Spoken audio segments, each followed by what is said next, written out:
Hey YouTuber, welcome back to another video. तो आज का जो हमारा टॉपिक रहने वाला है वो है इसका खात्मा। किसका? स्ट्रिंग्स का। बेसिकली ये एक real scenario interview based question है। रिक्वायरमेंट्स ऐसे नहीं आती हैं जैसे हम पढ़ते हैं ना। नॉर्मली हम क्या पढ़ते हैं? हम पढ़ते हैं कि स्ट्रिंग बफर स्ट्रिंग बिल्डर में क्या फ़र्क है, जैसे हमने पिछली वीडियो तक देखा। उसके बाद हमने स्ट्रिंग और स्ट्रिंग बफर में डिफरेंसेस देखो। ऐसे एज सच कोई नहीं पूछता तुमसे। तुमसे क्वेश्चन किस तरीके से पूछे जाते हैं? ऐसे, स्ट्रिंग बिल्डर या स्ट्रिंग बफर, दोनों में से क्या चॉइस रहेगी? अगर लॉट ऑफ अपडेट्स करने हैं तुम्हें, लॉट ऑफ अपडेट्स करने हैं तुम्हें, तो क्या क्या ये रिक्वायरमेंट है, तो इसके लिए क्या सॉल्यूशन प्रपोज करोगे? देखो इसमें ना तुम्हारा स्ट्रिंग का उन्होंने नाम नहीं लिया, लेकिन स्ट्रिंग भी शामिल हो गया है। तो स्ट्रिंग को सबसे पहले तुम्हें खुद एलिमिनेट करवाना पड़ेगा। क्या बोलोगे? तो भैया देखो ऐसा है, स्ट्रिंग जो है वो होती है हमारी इम्यूटेबल, IMMUTABLE। इसको चेंज नहीं कर सकते। इसका बेसिक मैंने तुम्हें बहुत डिटेल में समझा दिया है। तो ये तो वैसे ही आउट है, ठीक है। बचे दो ऑप्शन, स्ट्रिंग बिल्डर और स्ट्रिंग बफर।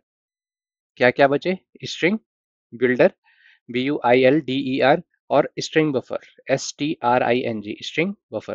ठीक है। वैसे तो मैं तुमको ये हिदायत दूंगा नहीं कि इंटरव्यू के सामने से जाकर के उसको क्रॉस क्वेश्चन करो, बट उसको करेक्ट नहीं करना होता है। इंटरव्यू का पहला रूल, इंटरव्यूअर को करेक्ट नहीं करना है, ठीक है। तो तुम्हें आंसर खुद से जनरेट करना है और पॉसिबिलिटी बना के जनरेट करना है। कैसे करोगे? स्ट्रिंग बिल्डर, स्ट्रिंग बिल्डर तुम क्या बोलोगे?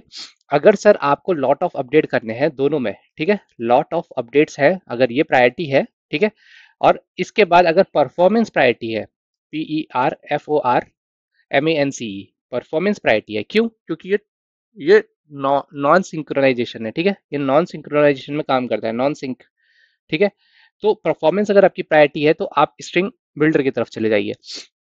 उसी की जगह अगर लॉट ऑफ अपडेट्स हैं, ठीक है, लॉट ऑफ अपडेट्स हैं और परफॉर्मेंस प्रायोरिटी नहीं है, आप उसी वो जो अपडेट्स होने वाले हैं वो मल्टीपल स्ट्रिंग से होने वाले हैं, जो मल्टीपल सॉरी थ्रेड से होने वाले हैं, ठीक है। मल्टीपल थ्रेड अगर इसको एक्सेस करने वाले हैं, मल्टीपल थ्रेड एक्सेस करने वाले हैं अगर उस स्ट्रिंग को, तो आप स्ट्रिंग बफर से जाइए। आप उस टाइम पे स्ट्रिंग बिल्डर छोड़ देंगे, ठीक है। उसको सामने से जाके ये नहीं कहना है सर इसमें परफॉर्मेंस डालूं या ये डालूं, ठीक है। वो समझ जाएगा ये रट के आया हुआ है, ये इसको थोड़ा और फंसाना पड़ेगा, अगला क्वेश्चन थोड़ा टाइट निकाल के दे देगा। तो क्या बोलना है? स्ट्रिंग बिल्डर में अगर लॉट्स ऑफ अपडेट है, दोनों की पॉसिबिलिटी बनानी है। और अगर आपकी परफॉर्मेंस प्रायोरिटी है जिसमें सिर्फ एक थ्रेड आपको एक्सेस करवाए, एक ही थ्रेड एक्सेस करेगा, तो आप स्ट्रिंग बिल्डर के साथ चले जाइए। लेकिन अगर परफॉर्मेंस प्रायोरिटी नहीं है, मल्टीपल थ्रेड उसको अपडेट करने वाले हैं, तो उस केस में हम स्ट्रिंग बफर में जाएंगे। क्यों जाएंगे? क्योंकि ये थ्रेड सेफ रहती है, ठीक है। थ्रेड सेफ्टी का नाम अपने मुंह से नहीं लेना है। क्यों? यहां से तुम्हारा देखो, ये स्ट्रिंग जो है ना, कॉन्सेप्ट पूरा अलग है, ठीक है, इतना तो तुम समझ रहे हो, ठीक है। अगर तुमने यहाँ से बोल दिया thread safety, thread not safety, अगर वो सामने से आकर के कहता है अच्छा इनमें से थ्रेड सेफ कौन होता है, समझ जाना ये थ्रेड की तरफ अब तुम्हें घुमा के लेके जा रहा है, ठीक है। ये होता है थ्रेड सेफ। कौन सा? Buffer. Thread safe. Thread safe क्यों है? क्योंकि मल्टीपल थ्रेड एक्सेस करेंगे तो थ्रेड सेफ बनाया गया है इसको, थ्रेड सेफ, ठीक है। इसको थ्रेड सेफ नहीं बनाया, नॉन सिंक है, परफॉर्मेंस के लिए बनाया गया है, ठीक है। अपने मुंह से इस वर्ड ऐसे कीवर्ड्स कहा जाता है, इनको इनको नहीं निकालना होता है खुद से, ठीक है। मैंने इतने डिटेल में समझाया है कि परफॉर्मेंस और मल्टीपल एक्सेस करवाना है अगर, तब भी इन कीवर्ड्स का यूज करो। देखो इंटरव्यू देने में अभी ना तुम्हें क्या निकल रहा है मुंह से, तुम जो बोलोगे वो इंटरव्यूअर उसको उधर को मोड़ेगा।